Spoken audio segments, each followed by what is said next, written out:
कमळी मालिकेच्या 24 जानेवारीच्या भागात अत्यंत हृदयद्रावक आणि तितकीच उत्कंठावर्धक वळणं पाहायला मिळणार आहेत. मालिकेच्या नव्या प्रोमोमध्ये कथेला एक धक्कादायक कलाटणी मिळालीय.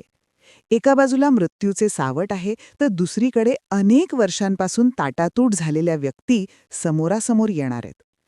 राजनचा हृदयद्रावक आक्रोश. हॉस्पिटलमध्ये राजन ढसाढसा रडताना दिसतोय. तो अत्यंत व्याकुळ होऊन कमळीला सांगतो, "कमळी, माझी बायको आणि मुलगी दोघीही आनंदाने घरी परतत होत्या, पण नियतीला काही दुसरंच मान्य होतं. वाटेतच त्यांच्या गाडीला भीषण अपघात झाला." राजनचे शब्द ऐकून कमळी सुन्न होते. पण खरा धक्का तेव्हा बसतो जेव्हा राजन सांगतो की मी आत्ताच माझ्या मुलीच्या डेड बॉडीच्या पेपर्सवर सह्या करून आलो आहे. पोटच्या गोळ्याला कायमचं गमावल्याचं दुःख सहन न झाल्याने राजनला रडू कोसळतं.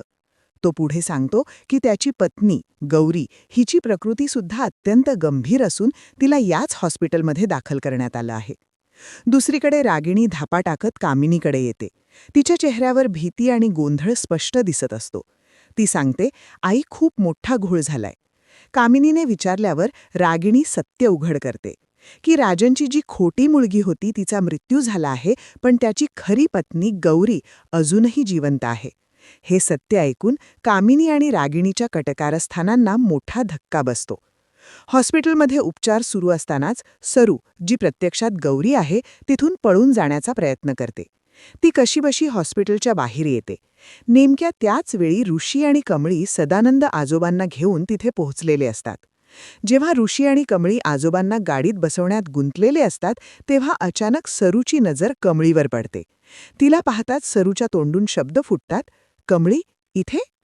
पुढील भागात काय होईल? गौरी आणि कमळीची भेट होईल का? राजनला गौरी जिवंत असल्याचं सत्य कधी समजेल? कामिनी आता कोणती नवी खेळी खेळणार? भेटूया पुढील भागात. तोपर्यंत नमस्कार.